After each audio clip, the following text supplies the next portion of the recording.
Morning debate కి స్వాగతం. నా పేరు ప్రసాద్. ఈ రోజు మనం చర్చించుకోబోయే అంశాలు చూస్తే అమరావతి ఆందోళనకి 299 రోజులు. అదేవిధంగా రెండో టాపిక్ చూస్తే కనుక ఇటు యువత ప్రాణాలను హరిస్తున్నటువంటి ఆన్లైన్ ఆటలు. అంటే చాలా వరకు కూడా ఇప్పుడు ఈ పబ్జీ లాంటి గేమ్లకి చాలా వరకు యువత అలవాటు పడుతున్నారు. దాన్ని ఒక వ్యసనంలా చేసుకుని ఇటు ప్రాణాలు సైతం తీసుకున్న పరిస్థితి చూస్తున్నాము.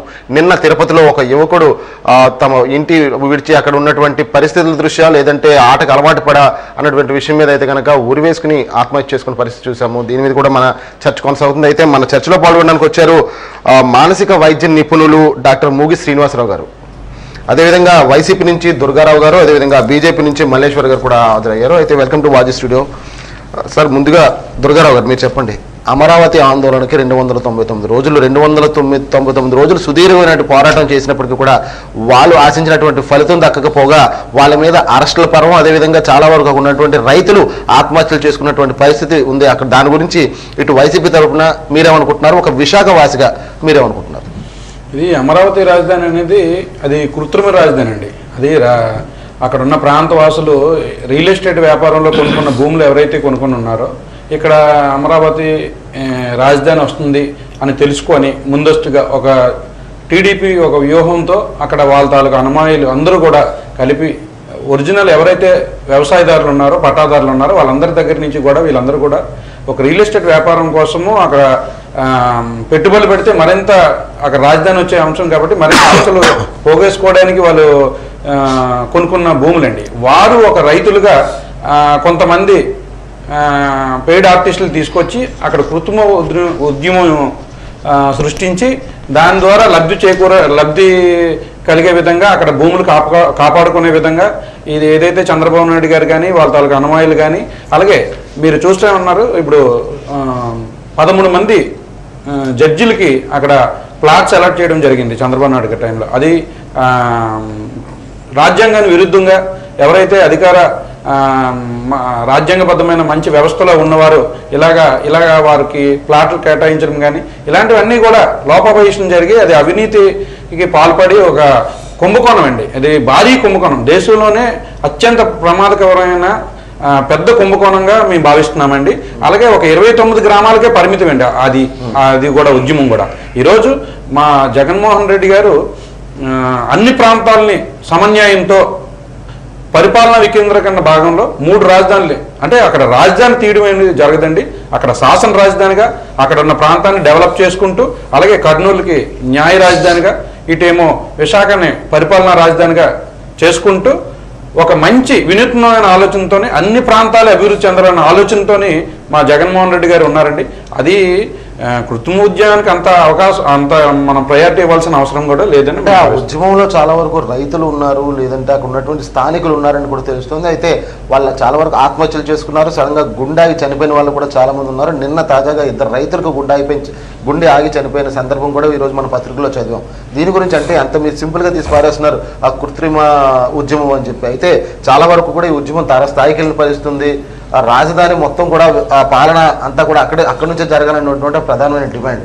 ఇప్పుడు చెప్పండి. ఇప్పుడు రాజధాని అనేటప్పుడు లాస్ట్ టైం గతంలో ఏదైతే రాజధానికి ల్యాండ్ ఎక్వైర్ చేసినప్పుడు చాలా మంది రైతులు రోడ్ల మీదకి వచ్చి ధర్నాలు చేశారండి.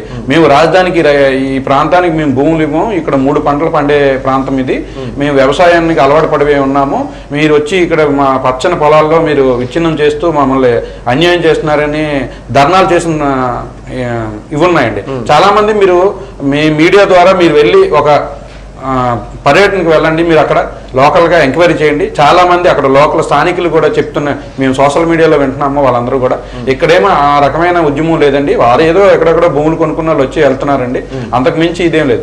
మీరు చూస్తామన్నారు బీజేపీలో ఎవరైతే తెలుగుదేశం కోవాట్లు జాయిన్ అయ్యారో రాజ్యసభ సభ్యులు వాళ్ళందరూ కూడా ఒక లాబింగ్ చేసుకుంటూ. దుర్గారావు గారు, ఫోన్ లైన్ లో అయితే కనుక ఇటు టీడీపీ సీనియర్ నాయకులు పోతన్ రెడ్డి గారు అందుబాటులో ఉన్నారు. అయితే ఆయన అడుగుదాం పరిస్థితి ఏ విధంగా ఉంది. పోతన్ రెడ్డి గారు, గుడ్ మార్నింగ్. గుడ్ మార్నింగ్ అండి.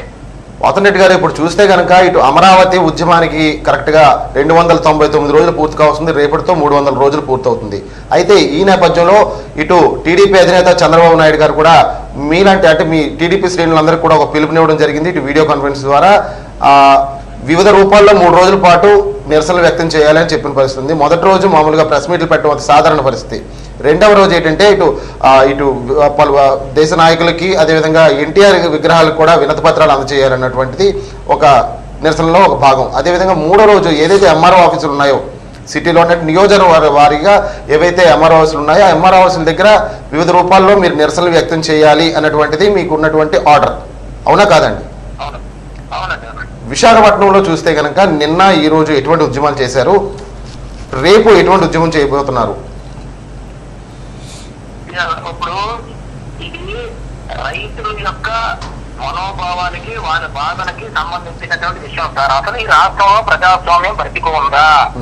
ఇది వైఎస్ఆర్ పార్టీకి సంబంధించిన నాయకులు ఉద్యమం చేస్తే వాళ్ళకి ఒక రూలు లేదు, తెలుగుదేశం పార్టీ వాళ్ళు చేస్తే ఒక రూలు, జనసేన పార్టీ వాళ్ళు బీజేపీ వాళ్ళు చేస్తే ఒక రూలు. అంటే ఈ యొక్క ప్రభుత్వంలోని ప్రజాస్వామ్యం బ్రతికి ఉందా అనేది మాకు డౌట్ అండి.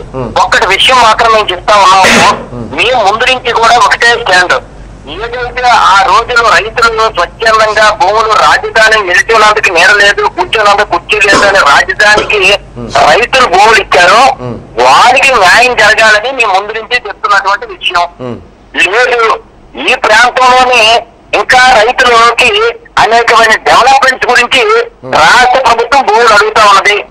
ఇక్కడ ఈ ప్రాంతంలో ఉన్న రైతులు కూడా ఈరోజు డౌట్ పడతా ఉన్నారు. ఆ రోజు రాజధానికి 35,000 ఎకరాలు ఇచ్చినటువంటి రైతులకే సరిగ్గా న్యాయం జరగలేదు. ఈ రోజు వీళ్ళు డెవలప్మెంట్ భూములు ఇక్కడ అడుగుతున్నారు, వారికి ఏమైనా న్యాయం చేస్తారా? ఎందుకంటే ఆ రైతులకే న్యాయం లేదు, ఈ రైతులకే న్యాయం చేస్తారనేది డౌట్ లో ఈ ప్రాంత ప్రజలు కూడా అబ్జర్వ్ చేయాలి. అక్కడ రైతుల దగ్గర భూములు తీసుకున్నది అప్పటి సీఎం చంద్రబాబు నాయుడు గారు, ఇప్పుడు ఇక్కడ భూములు అడుగుతున్నది ఇప్పటి సీఎం జగన్మోహన్ రెడ్డి గారు. అవునండి, ఇప్పుడు నేను అంటుంది ఆనాటి సీఎం చంద్రబాబు నాయుడు అయినా ఈనాటి సీఎం జగన్మోహన్ రెడ్డి అయినా రైతుల దగ్గర నుంచి కదా మీ భూములు కలెక్ట్ చేయాలి. మరి రైతులకి అభద్రతా భావం ఏర్పడినప్పుడు వారికి న్యాయం చేరుకున్నప్పుడు ఇక్కడున్న రైతులు ఈ సీఎంకి ఏ రకంగా ఇస్తారు? ఏదైతే ప్రపంచ చరిత్రలోని నాకు తెలిసి అంటే కొన్ని ఉద్యమాల్లోని ఇది చాలా పీక్ అయినటువంటి ఉద్యమం. రైతుల మనోభావాలు, రైతుల ఆత్మ, దీని గురించి రైతులు ఏ రకంగా భూములు ఇచ్చేది న్యాయం జరగలేదండి. 200 ఇప్పుడు ఇంకా 2 రోజులు తక్కువ 300 రోజులు గడుస్తున్నటువంటి అంశం. ఇది జగన్మోహన్ రెడ్డి గారు గుర్తి పెట్టుకోవాలి. రైతులు ఏ రకంగా ఆ రోజు భూములు ఇచ్చారు, ఏ రకంగా నిర్మాణాలు చేపట్టడం జరిగింది, ఇంకా ఏ అంశాలు మిగిలి ఉన్నాయి, రైతులు ఇంకెంతమందికి ఇది ఉన్నది, ఎంక్వైరీ కమిటీ ఆ రోజు వేసుకోమని నేను ఈ రోజుకి చెప్తున్నాం. మాకు రైతులకి న్యాయం చేయండి, ఆ ప్రాంత రైతులకి. అక్కడ నుంచి పూర్తి స్థాయిలో రాజధాని అయితే తరలించబడట్లేదు. అక్కడ ఒక రాజధాని పరిపాలన వికేంద్రంలో భాగంగా ఏవైతే 3 రాజధానులు చేస్తున్నారో ఆ రాజధానిలో ఒకటి అక్కడ వదిలేస్తున్నారు.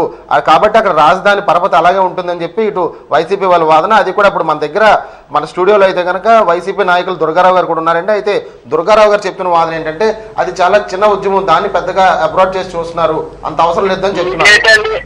సార్ ఇప్పటికే ఒక రాజధానికే దిక్కు లేదు, 3 రాజధానులు ఏడు కడతారండి వైసీపీ పార్టీ వాళ్ళు. ఏది సార్ ఇప్పుడు డబ్బులు ఎక్కడ ఉన్నాయి కట్టడానికి 3 రాజధానులు? ఒక రాజధాని కట్టి చూపెట్టమనండి. ఆ ప్రాంతంలోనే ఒక దగ్గర వచ్చి కోర్టు, ఒక దగ్గర వచ్చి పరిపాలన రాజధాని, ఒక దగ్గర వచ్చి ఏంటి ఇప్పుడు ప్రజలు అయ్యో అయ్యే పరిస్థితిలో ఉన్నారు సార్. ఎందుకంటే ఒకటే మేము చెప్తా ఉన్నాము, అయ్యా మీరు కట్టండి, ఈ రాష్ట్రాన్ని సుందరవనం చెయ్యండి, లేదా ఆ రోజు ప్రత్యేక హోదాని మేము అన్ని తీసుకొని వస్తామని 25 మంది ఎంపీలు గెలిస్తే మా ఎంత వీరులు లేదని చెప్పి ఇలా ముఖ్యమంత్రి అయిన మరుసటి రోజే మాట మార్చి ఫుల్ మెజార్టీ బీజేపీ వచ్చేసింది కాబట్టి మేము కొంచెం ధైర్యంగా పడ్డాము. బీజేపీ కానీ ఫుల్ మెజార్టీ లేకపోతే మా తడాకేదో చూపెడతాము, మేము లిగిస్తే మంత్రం కాదు, మేము బేరాలు చూడలు అని చెప్పారు. ఇది అభూత కల్పన. ఏదైతే మీ కేసులు మార్పీ చేసుకోవడానికి మీరు చూపెడతారు. కనీసం ఏదైతే రావాల్సిన వాదాన్ని మీరు ఎలాగ తేలేదు, ఏదైతే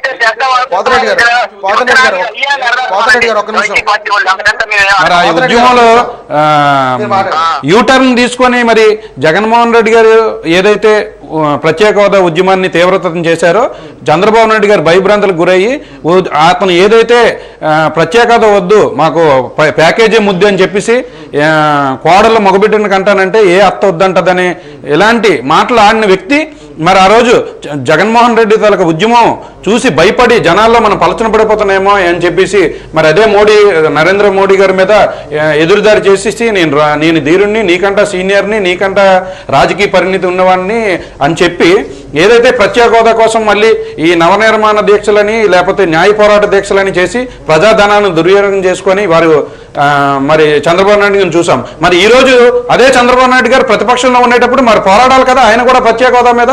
మరి ఆయన తాలూకా అనుమానుల్ని ఎవరైతే ఉన్నారో బీజేపీ కోవర్టుల్ని, అదే సుజనా చౌదరి గారు కానీ, సీఎం రమేష్ గారిని కానీ, టీజీ వెంకటేష్ గారిని కానీ, గరికపాటి రామ్మోహన్ రావు గారిని కానీ వీళ్ళందరినీ కూడా తెలుగుదేశం బీజేపీకి పార్టీకి పంపించి అక్కడి నుంచి ఒక లాబింగ్ సెట్ చేసుకోవడానికి అతను ఏదైతే ఈ అమరావతి భూ కుంభకోణంలో మన తాలూకా పేర్లు వస్తాయి, మన తాలూకా ఏదైతే అవినీతి చేసామో ఈ అన్నింటి మీద రేపు పొద్దున్న సిబిఐ ఎంక్వైరీలు రాకుండా లేకపోతే ఇంకొక రకంగా మన అరెస్టులు జరగకుండా ఉండాలని చెప్పి మరి ఆయన ఈరోజు నరేంద్ర మోడీ గారిని పొగడ్డం అయితే మనం చూస్తున్నాం. మరి ఆయన ప్రతిపక్షంలో ఉన్నాడు, ప్రత్యేక హోదా మీద మరి ఎంపీలు కానీ మరి వాళ్ళు తాలూకా ఏం మాట్లాడుతున్నారని వాళ్ళు కూడా ప్రశ్నించుకోవాలి. మన నాయకుడు ముందే చెప్పాడు, ఈ రోజు రాష్ట్రంలో మనకు అత్యధిక ఎంపీలు వస్తే బీజేపీకి ఏదైనా మన తరఫున అవసరంగానే ఉండే వాళ్ళైతే తప్పకుండా బీజేపీ ఏదైతే మనకు ప్రత్యేక హోదా అంశం కానీ, పోలవరం ప్రాజెక్టు నిధులు కానీ, అనేక వెనకబడిన జిల్లాల నిధులు కానీ, అనేక రకాల రాష్ట్రంలో ఉన్న సమస్యలు అన్నింటి మీద మేము ఒక మెమరాండం ఇస్తాము, దాన్ని బట్టి మేము మీకు మద్దతు ఇస్తామని కూడా తెలపడం జరిగింది. దుర్గారావు గారు అడిగినటువంటి ప్రశ్న మీకు అర్థమైంది. ఈ రోజు రాష్ట్రంలోనే ఎంపీలు ఎంతమంది ఉంటే మేము ప్రత్యేక హోదా సాధిస్తామని చెప్పిన మాటలు ఏమయ్యాయి? లేదు ఇప్పుడు ప్రత్యేక హోదా మీరు కేరైన పరిస్థితుల్లో ఉన్నప్పుడు విభజన మీద రాష్ట్రానికి రావాల్సినప్పుడు హామీలు ఏమయ్యాయి? లేదు ఇప్పుడు మాట్లాడే రైట్స్ తప్ప ఈ రాష్ట్రానికి మీరు జరిగిందేసి ఉరికింది పెట్టారు. మీరు విభజనాభివృద్ధి నెరవేర్చండి, ప్రత్యేక హోదానే తండ్రి. మీరు రెండాట్లు కూడా విఫలమయ్యారు, ప్రజలు చూస్తూ ఉన్నారు. మీరు ప్రదర్శన బీజేపీ చుట్టూ రాళ్ళ రోజుల్లో జైలుకి వెళ్తామని ప్రదర్శన చేసి బీజేపీని కౌగిట్లోకి మీరు వెళ్దామని చూస్తా ఉన్నారు. ఇదంతా ప్రజలు గమనిస్తున్నారు. రానున్న రోజుల్లో ప్రజలు మీకు గమనించడం సాధ్యం. ఆల్రెడీ గమనించే ప్రజలు మిమ్మల్ని ప్రతిపక్షంలో కూర్చోబెట్టారండి. 23 కంప్లీట్ అవ్వలేదు, నాది కంప్లీట్ అవ్వలేదు. అయితే పోతనేటి గారు, ఇప్పుడు పరిస్థితి చూసుకుంటే కనుక ఇటు టీడీపీలో అగ్ర నాయకుల మీద కూడా చిన్నటువంటి పొరపాటు జరిగినా సరే కేసులు పెడుతున్న పరిస్థితి ఉంది.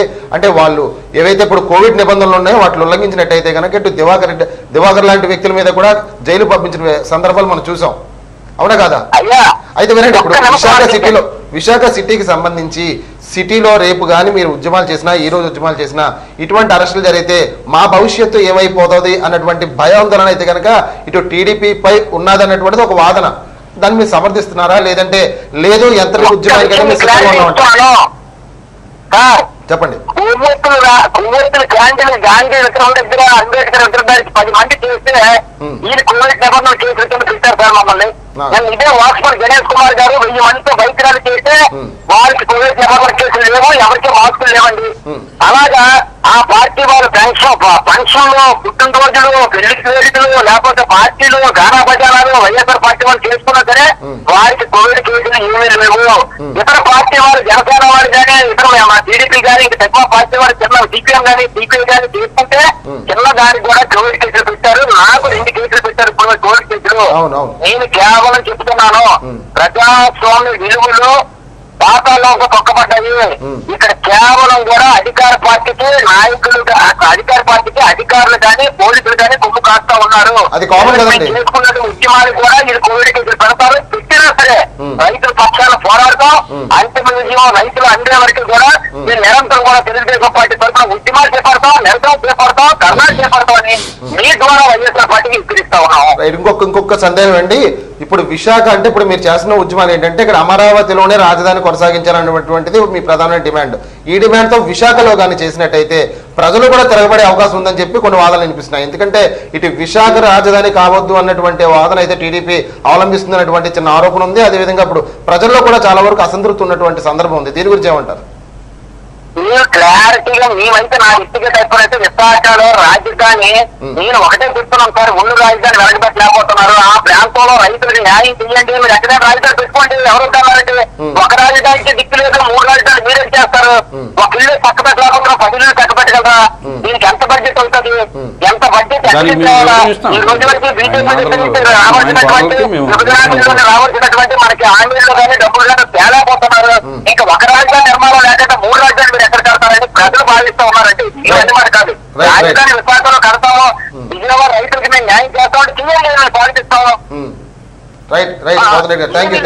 అంతన్నాడు ఎంతన్నాడు గంగరాజు మొత్తం కొండన్నాడు అక్కన్నాడు తీసుకున్నాడు నన్నేస్తే ముంచుంటుందని ఈ రోజు అలాగా అవన్నీ చేసే చంద్రబాబు నాయుడు గారు ఈ రోజు ప్రతిపక్షంలో 23 సీట్లతో కూర్చున్నాడు. ప్రతిపక్షం ఉనికిని కూడా కోల్పోతున్నారు. చాలా పెద్ద సామెత, సుదీర్ఘంగా ఒక 6 సెకండ్ల పాటు ఉన్న సామెత చాలా సులువుగా చెప్తున్నారు టీడీపీ వాళ్ళు. ఏమంటారు మీరు దీనికి? ఒక రాజధానికే దిక్కు లేదు, అలాంటిది 3 రాజధానులు నిర్మించే సత్తా ఇటు వైసీపీకి ఉందా అని చెప్పి డైరెక్ట్ సూటి ప్రశ్న. ఒక రాజధాని కావాలంటే ఇది అమరావతి అనేది ఒక ఎడారి ప్రాంతం లాగా ఉంటదండి. అది రాజధాని అనేది ఇప్పుడు మన ఈ ఏదైతే ఆంధ్ర రాష్ట్ర విభజనలో తెలంగాణకి మనం హైదరాబాద్ ప్రాంతాన్ని పూర్తిగా వదిలించుకోవాల్సిన పరిస్థితి వచ్చింది.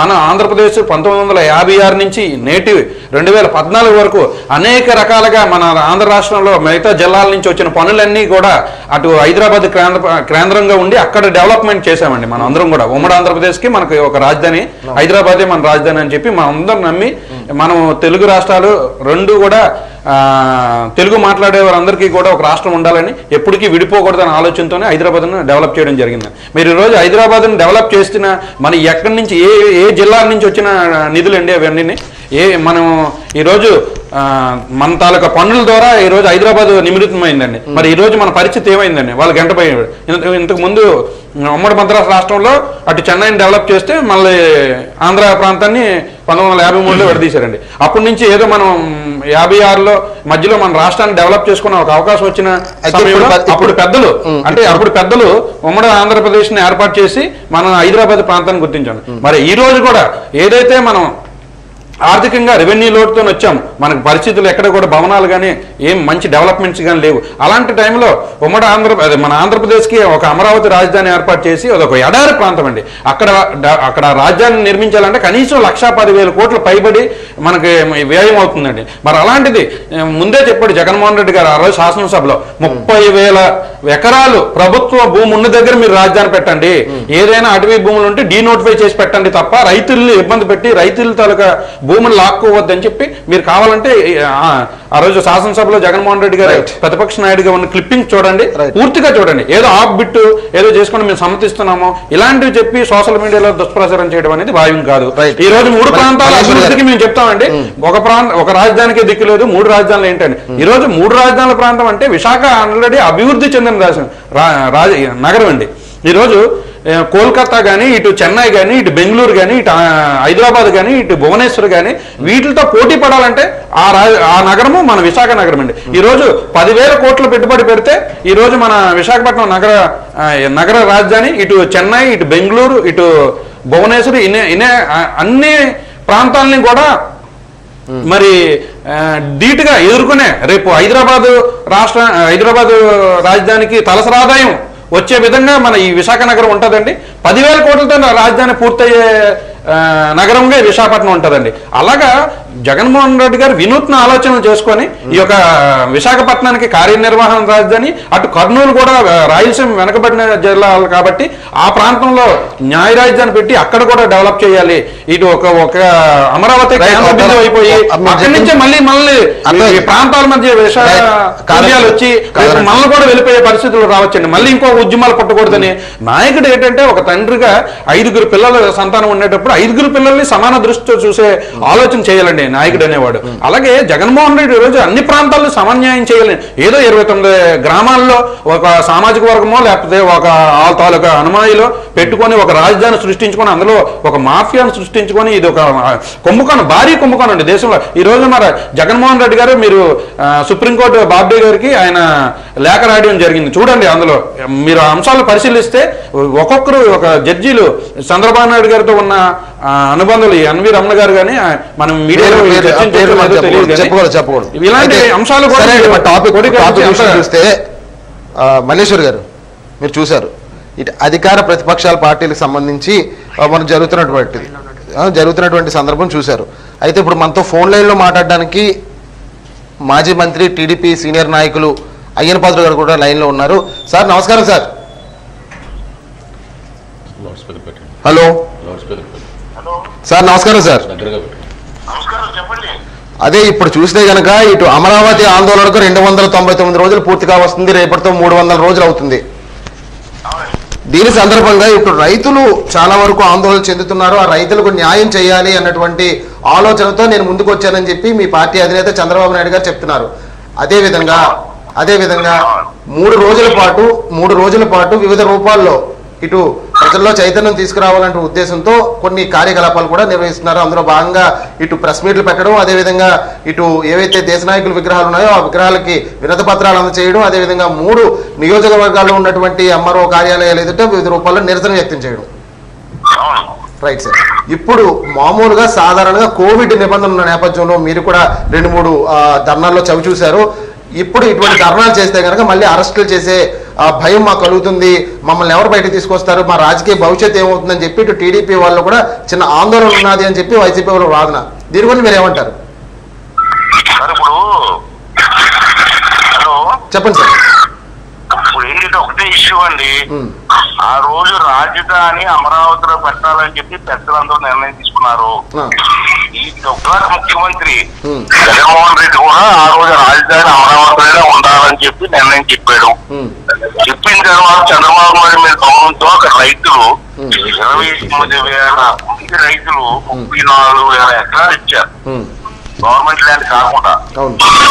మరి వారు ఇవాళ ల్యాండ్ ఇచ్చారు. మరి ఈ రోజు ముఖ్యమంత్రి గారు ఇక్కడ మార్చేస్తారు అని మాట్లాడడం సబు కాదు. అంటే రాజధాని విషయం నేను మాట్లాడలేదు. ఆ రైతులకు అన్యాయం జరగడానికి వీల్లేదు. ఈ రాజకీయాల కోసం, మీ స్వార్థాల కోసం రైతులు బలి చేస్తారు, అంతమంది రైతులు బలి చేస్తారంటే అంచేత రైతులకు అన్యాయం జరగడానికి వీల్లేదు. అంటే ఈ రైతులందరూ కూడా ఇప్పుడు నుంచండి రేపటికి 300 రోజులు పూర్తవుతుంది. రేపటికి ఈ 300 రోజులు అంత దీక్షగా పట్టుదలగా దీక్ష చేస్తూ ఉంటే వాళ్ళని అవమానించడం, పూర్తితో తండడం, ఆ పోలీసులకి ఖండించడం ఎందుకు దారుణం. అంచేత అటువంటి రైతులకి 300 రోజులు చిన్న విషయం కాదు, పట్టుదలగా చేస్తారు. అటువంటి రైతులకి మనిషి అన్నవాడు, మానవత్వం ఉన్నవాడు, మనసు ఉన్నవాడు ఎవరైనా సరే ఆ రైతులకి సంఘీభావం చెప్పాల్సిన అవసరం ఉందని చెప్పి భావిస్తున్నాను. ఆ భావన అది ఒక్కొక్కరికి ఒక నిర్ణయం ఉంటుంది, ఒక్కొక్కరికి ఒక భావన ఉంటుంది. నా భావన అయితే మాత్రం అది. అందుకే రేపు అప్పుడే నేను ప్రెస్ మీట్ పెట్టాను. రేపు సాయంత్రం నర్సీపట్నంలో వాళ్ళ సంఘీభావంగా ఒక కార్యక్రమం కూడా చేస్తున్నాం. అండి కార్యక్రమాలకి సంబంధించి ఇటు అధికార పార్టీలు ఉన్నారు కాబట్టి ఇటు అధికారులు కూడా తప్పనిసరిగా వాళ్ళకి మద్దతు ఇవ్వాల్సిన అవసరం అయితే ఉందని చెప్పి మనకు వాదనలు ఉన్నాయి. మామూలుగా అందరికి తెలిసిన విషయం ఇది. అయితే కోవిడ్ నిబంధనలు ఉల్లంఘించాము లేదంటే ఇతరత్రాలు ఏమైనా 144 సెక్షన్లు విధించడం గట్ట కూడా జరిగే పరిస్థితి కనిపిస్తుంది. దాన్ని ఎదుర్కొంటారా లేదంటే చాలా వరకు వెనకంచు వేసే టీడీపీ నాయకులు, కార్యకర్తలు విశాఖలో కనిపిస్తున్నారు అన్నటువంటిది చాలా వరకు వాదనలు వినిపిస్తున్నాయి. దీని గురించి ఏమంటారండి? లేదు ఎటువంటి ఉద్యమానికైనా సిద్ధంగా ఉన్నామంటారా?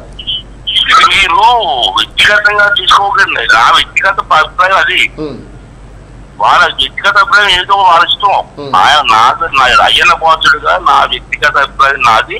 మా నియోజకవర్గ కార్యకర్తలతో అందరితో మాట్లాడేది నిన్న ప్రెస్ మీట్ పెట్టాం. అందరూ కూడా రైతులకు మద్దతు ఇవ్వాలండి. పాపం 300 రోజుల్ని అవుతుంది. 300 రోజుల నుంచి వాళ్ళు పాపం చేస్తున్నారు, ఎవరు పట్టించుకోవట్లేదు. ప్రధానమంత్రి గారు కూడా మాట్లాడట్లేదు. చాలా అన్యాయం ఇది. ప్రధానమంత్రి గారు స్వయంగా వచ్చి శంకుస్థాపన చేసిన కార్యక్రమం అది. మరి ప్రధానమంత్రి గారు కూడా ఇప్పటికైనా సరే పెద్దగా ముందుకు వచ్చి ఈ రైతులకు అన్యాయం జరగడం బాధ్యత ఉందని చెప్పి అందరం అనుకున్నాం. రైతులందరూ కూడా మద్దతు ఇవ్వాలని చెప్పి నేను భావించాను. మా కార్యకర్తలు అంగీకరించారు. మేము ఆ కార్యక్రమం చేస్తున్నాం. పాత్రుడు గారు, ఒక చిన్న లాస్ట్ ప్రశ్న అండి. ఇంకా విశాఖ రాజధానిగా ప్రకటించినటువంటి వైసీపీ ప్రభుత్వంపై మీ అభిప్రాయం ఏంటి? ఏంటండి? విశాఖను రాజధానిగా ప్రకటించిన వైసీపీ ప్రభుత్వంపై మీ అభిప్రాయం ఏంటండి? చివరి ప్రశ్న, వ్యక్తిగత అభిప్రాయం. ఇప్పుడు మీరు రాజకీయం చేస్తున్నారు తప్పదు. నేను ఏమన్నానంటే రైతులకు అన్యాయం జరగడానికి వీల్లేదు. రాజధాని సంగతి అలాగే కోర్టులో ఉంది, కోర్టు తేలుతుందండి, అది వేరు. ఇప్పుడు రైతులకి 300 రోజులు పడి చేస్తారు. రైతులకు అన్యాయం జరగకూడదు అన్నది ఇక సమస్య. దాని మీద మేము కార్యక్రమం చేస్తున్నాం. అంతే రైతులకి మేము అండగా ఉండాలని నేను తీసుకోవాలి. అదే ఎట్టి పరిస్థితుల్లో రైతులకు అండగా నిలుస్తామంటారు. అవును. Thank you sir. Thank you very much sir. Thank you. అవునా. అది చూసిన నేపథ్యంలో చూస్తే కనుక ఎట్టి పరిస్థితుల్లో రైతులకు మేము అండదండలుగా ఉంటాము, ఈ ఉద్యమం ఎంతవరకైనా కొనసాగిస్తా ఉన్నటువంటి సందర్భం మనకి స్పష్టంగా తెలుస్తుంది. దీని గురించి మీరు దుర్గారావు గారు మీరేమంటారు? తర్వాత మీ దగ్గర దుర్గారావు గారు మీతో తర్వాత మాట్లాడతాను. ఒక నిమిషం. మల్లేశ్వర గారు, ఇటు అధికార ప్రతిపక్ష పార్టీలు వీరండి ఇద్దరు నేను చెప్తాను. ముందు బీజేపీ నుంచి కూడా ఒక తీసుకుందాం క్లారిటీ. ఇప్పుడు అధికార ప్రతిపక్ష పార్టీలు వాదన మీరు విన్నారు. ఫోన్ లైన్ ద్వారా సాక్షాత్తు మాజీ మంత్రి టీడీపీ సీనియర్ నాయకులు అయ్యన పాత్రుడు గారు, అదేవిధంగా స్థానిక నాయకుడు టీడీపీ పోతనరెడ్డి గారు ఇద్దరు కూడా ఏం చెప్పారు విన్నారు. అదేవిధంగా పక్కన కూర్చున్నటువంటి దుర్గారావు గారు కూడా ఏం చెప్పారు మీరు విన్నారు. అధికార పార్టీకి సంబంధించిన వారు నిరసనలు తెలియజేసినా లేకపోతే ఆనందం వ్యక్తం చేసినా ఎటువంటి అరెస్టులు ఉండవు. ఇటు ప్రతిపక్ష పార్టీకి సంబంధించిన వాళ్ళు లేదంటే ఇతర పార్టీలకు సంబంధించిన వాళ్ళు ఏవైనా చిన్న పార్టీ నిరసనలు చేస్తే అరెస్టుల పర్వం కొనసాగుతుంది అన్నటువంటిది ఇద్దరు నుంచి వచ్చినటువంటి ఒక అభిప్రాయం. దీని గురించి మీరు రెండు పార్టీలు కాదు కాబట్టి ఒక కేంద్ర ప్రభుత్వం సంబంధించిన బీజేపీ ప్రధానంగా మీరు ఏమంటారు? ముందుగా చెప్పాలంటే సార్, ఒక స్టేట్కి రాజధాని అనేది చాలా ఇంపార్టెంట్ అయినటువంటి విషయం. అప్పట్లో ఉన్నటువంటి కాంగ్రెస్ ప్రభుత్వం ఏదైతే ఉందో ఒక నిబద్ధత లేకుండా మన రాష్ట్రాన్ని కొన్ని నియమాలు లేకుండా వాళ్ళ ఇష్టానుసారంగా వాళ్ళ స్వలాభం కోసం విభజించి ఇవాళ మనకు రాజధానియే కాదు లోటు బడ్జెట్ లోకి వెళ్ళిపోయే పరిస్థితి క్రియేట్ చేసింది ఆనాటి కాంగ్రెస్ ప్రభుత్వం.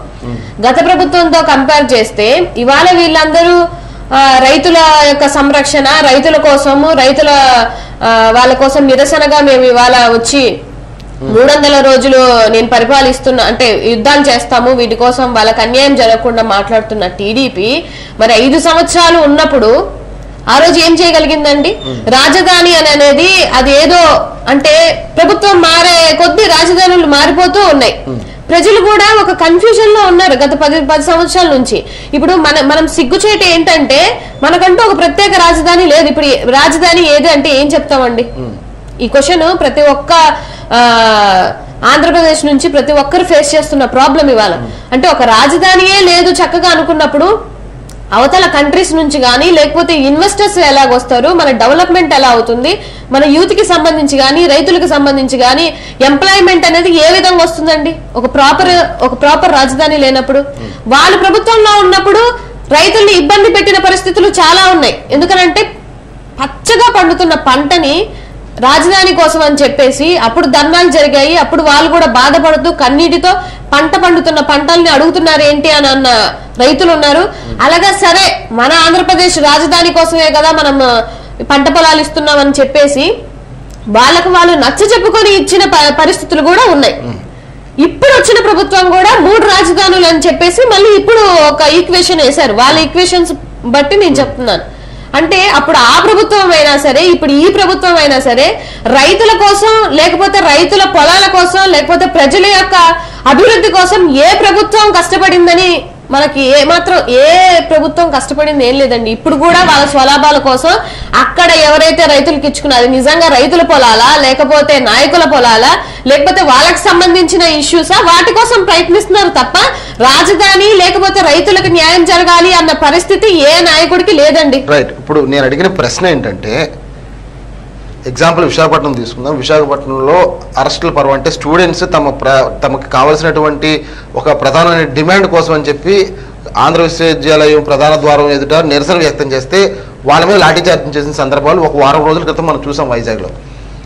నిన్న ఇప్పుడు టీడీపీ వాళ్ళు అడుగుతున్న ప్రశ్న నేను అడుగుతుంది, ఇందులో నా పర్సనల్ ఇదేం లేదు. టీడీపీ వాళ్ళు అడుగుతుంది ఏంటంటే నిన్న దక్షిణ నియోజకవర్గానికి సంబంధించినటువంటి శాసనసభ్యుడు వాసుపల్లి గణేష్ కుమార్ ఒక భారీ ర్యాలీ చేపడితే వాళ్ళకి నిబంధనలు వర్తించవా, మాస్కులు ఒక్కరు కూడా ధరించలేదు అని చెప్పి వీళ్ళు అంటున్నారు. నిబంధనలు ఏ రాజకీయ నాయకుడైనా పాటించాల్సిందేనండి. మాస్కులు లేవు కంపల్సరిగా. అంటే ఈ టైంలో ఇంత నిరసన చేయాల్సిన నేను చెప్పేది ఏంటంటే ప్రభుత్వంలో ఉన్నప్పుడు చేయలేనప్పుడు ఇప్పుడు ఇంత క్రిటికల్ సిచ్యువేషన్ లో వాళ్ళ వల్ల ఇంకొకరికి ఇబ్బంది కలుగుతున్న ఈ కోవిడ్ కి సంబంధించిన కొన్ని రూల్స్ రెగ్యులేషన్స్ ఉన్నప్పుడు ఇప్పుడు ఈ టైంలో వచ్చి ఏం నిబంధనలు చేస్తారు?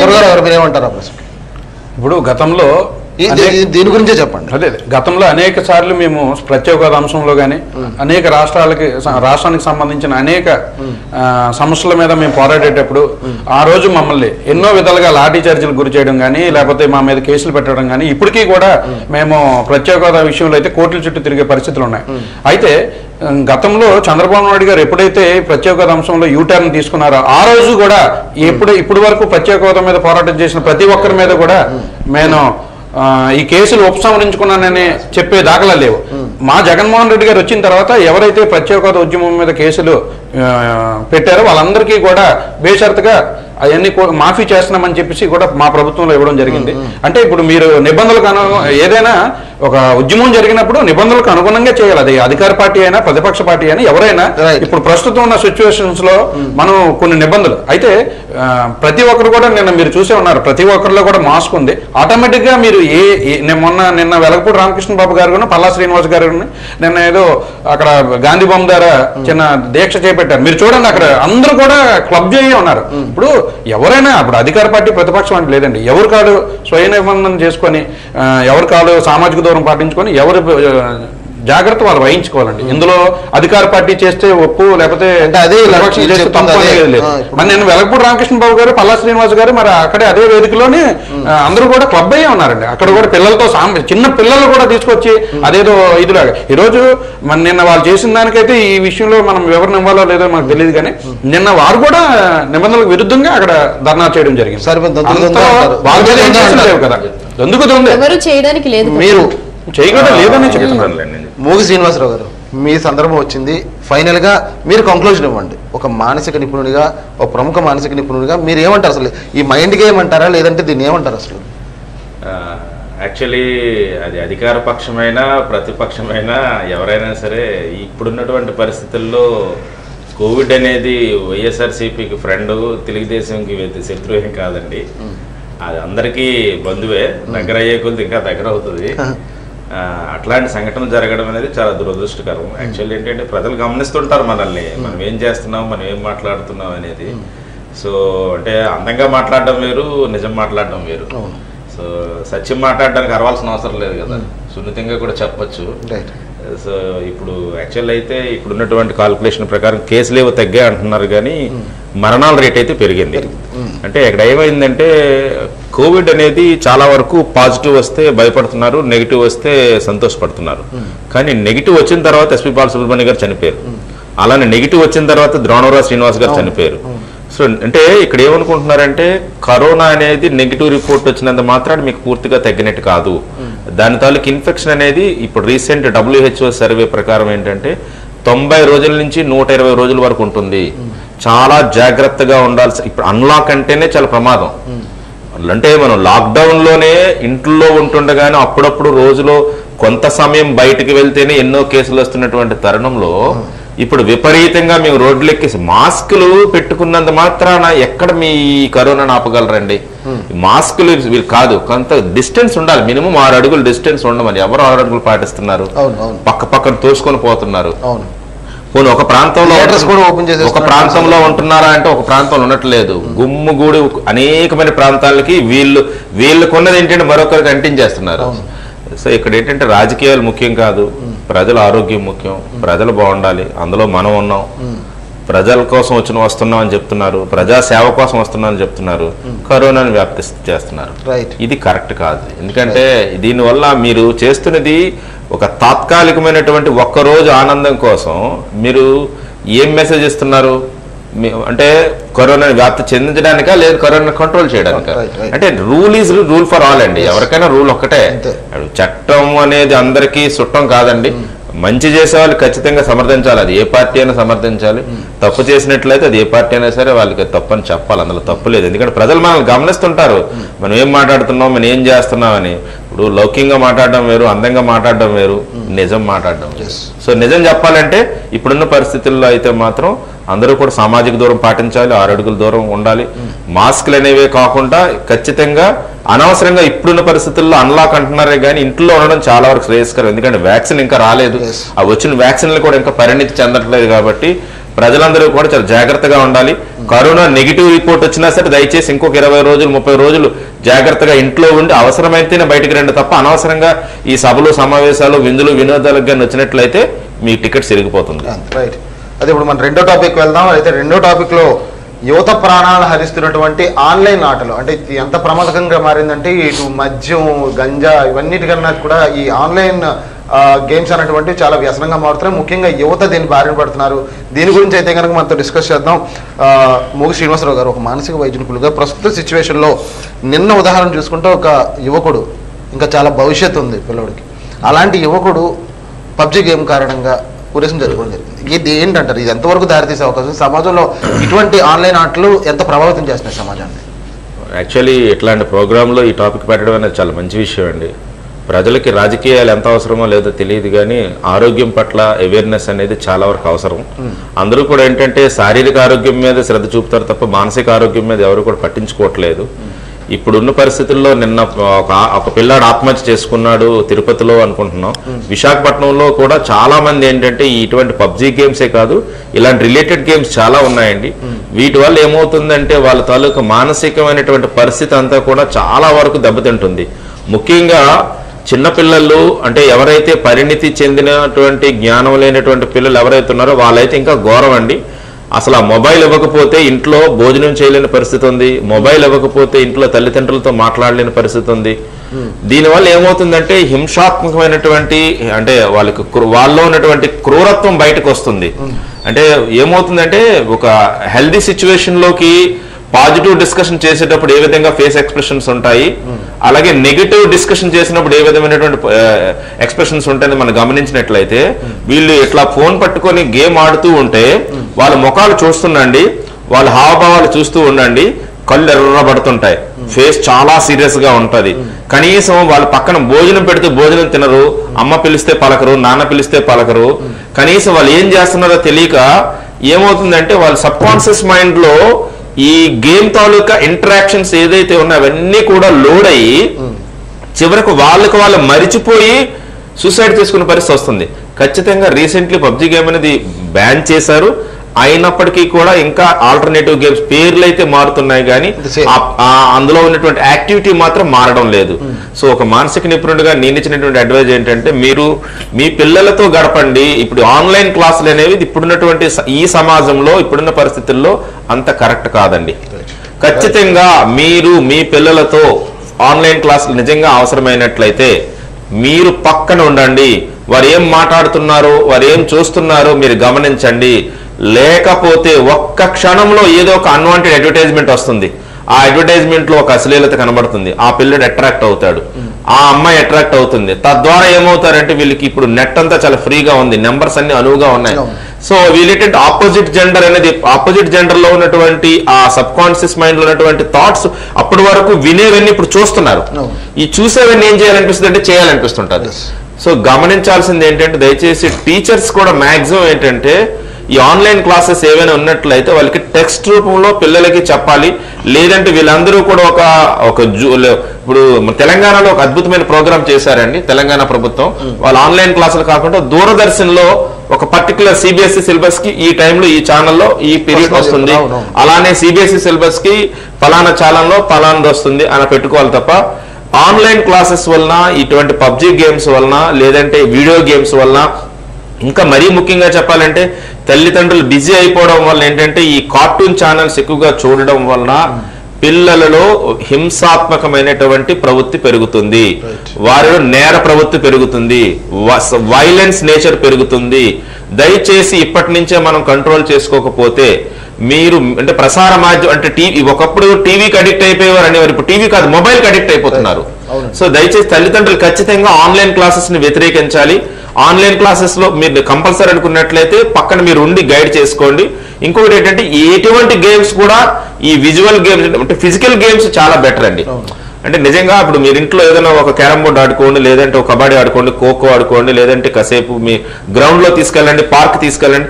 మీ సంరక్షణలో జరుగుతున్నటువంటి ప్రతి ఫిజికల్ చర్యని సమర్థించవచ్చు. కానీ ఈ మొబైల్లో జరుగుతున్నటువంటి ఏ గేమ్ కి కూడా ఒక మానసిక నిపుణుడిగా నేనైతే వాటిని సపోర్ట్ చేయట్లేదు. ఖచ్చితంగా ఇటువంటి వాటికి మనం దూరంగా ఉండాలి, లేకపోతే మన పిల్లల్ని మనం మర్చిపోవచ్చు. రైట్ దొరగారావు గారు, రాజకీయాలకు అతీతంగా అసలు రాజకీయ పార్టీకి మనకు సంబంధం లేదు, అయితే ఒక మామూలు ఒక తండ్రిగా మీరు ఇటువంటి యువత ప్రాణాలను హరిస్తున్నటువంటి ఆన్లైన్ ఆటల గురించి మీరు ఏమంటారు? అది ఏదైనా చాలా దురదృష్టకరం అండి. ఇలాంటి సమాజంలో ఈరోజు మరి తన చనిపోయిన వ్యక్తి తాలూకా తల్లిదండ్రులు ఎంత ఆత్మ శోభిస్తుందో మనం అందరం కూడా ఒక తల్లిదండ్రులుగా కానీ మనకి కూడా ఇంట్లో పిల్లలు ఉన్నారు, చాలా బాధాకరం. ఎందుకంటే ఇది ఈ ఎప్పుడైతే ఈ సెల్ ఒక కొత్త విప్లవాత్మకంగా నెట్ అనేది వచ్చిందో ఆటోమేటిక్గా ఈ సెల్కి గేమ్స్ అన్నీ కూడా ఆన్లైన్లో గేమ్స్ రావడము, ఈ గేమ్స్కి ఎడిట్ అవ్వడము, అది దాంట్లో ఇన్వాల్వ్ అయిపోయి ఆ పాత్రలోకి వీళ్ళు దూరి దాని ద్వారా అది ఇప్పుడైతే ఇది ఆన్లైన్ రద్దు చేశారండి. గతంలో ఆన్లైన్ ఉంటుండే కూడా చనిపోయిన రోజులు ఉన్నాయి. అంటే దాంట్లో ఏదైతే ఇన్వాల్వ్ అయిపోయి అంటే అది పూర్తిగా కూడా వారి తప్పుగా కూడా కాదండి, తల్లిదండ్రుల పాత్ర కూడా కొంతవరకు ఉంటుంది. మరి ఏదైతే వాళ్ళ పిల్లలు మన పిల్లలు ఏం చేస్తున్నారో, ఏ విధంగా వెళ్తున్నారో, వాళ్ళ ప్రవర్తన ఏంటి, వాళ్ళ మంచి ఏంటి అనేది తల్లిదండ్రులుగా కుటుంబ సభ్యులుగా అందరూ కూడా బాధ్యత తీసుకోవాలి. మరి ఈరోజు మరి వైఎస్ జగన్మోహన్ రెడ్డి గారు అయితే మన రాష్ట్రంలో అనేక ఆన్లైన్ గేమ్స్ని రద్దు చేయడం కూడా, జీవో ఇవ్వడం కూడా మీకు జరిగింది.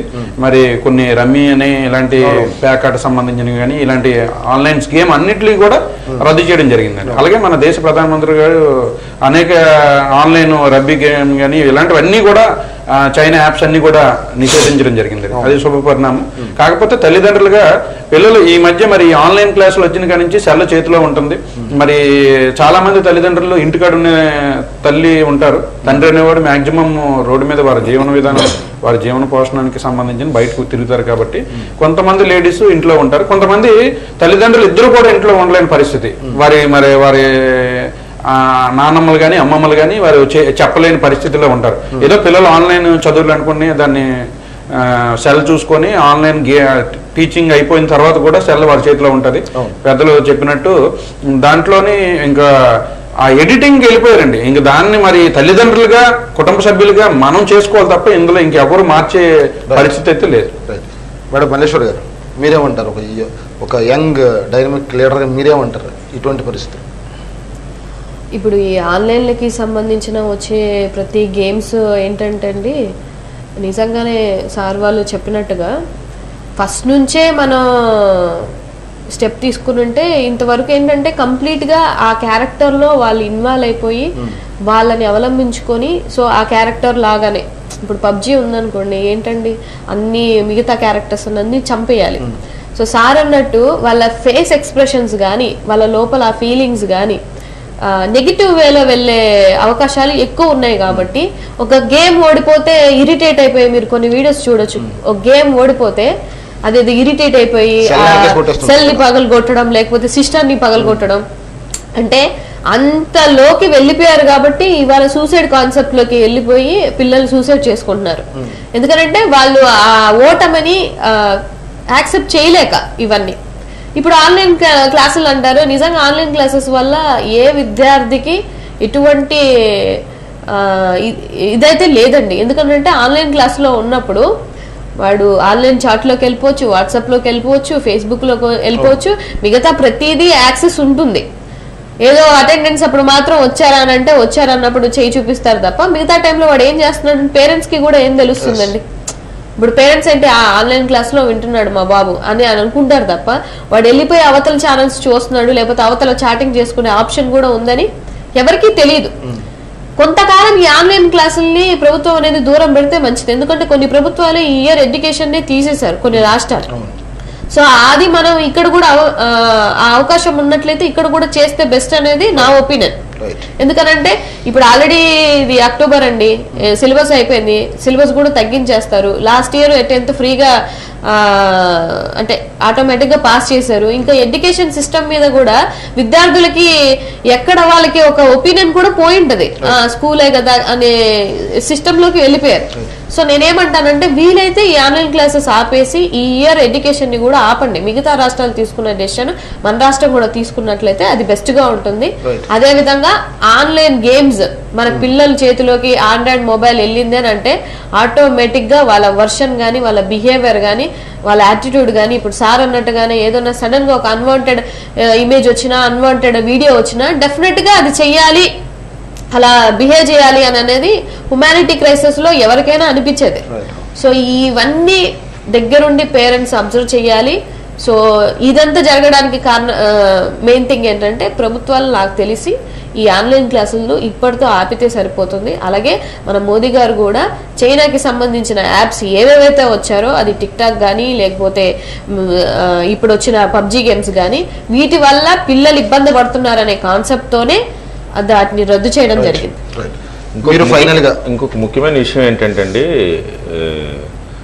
ఈ ఆన్లైన్ క్లాసెస్ అసలు అవసరం లేదని ఎందుకు చెప్తున్నానంటే, print and electronic media channels విపరీతంగా పెరిగిపోయి ఇప్పుడు కనీసం ఛానల్స్ ఒక 100 ఛానల్స్ ఉన్నాయి.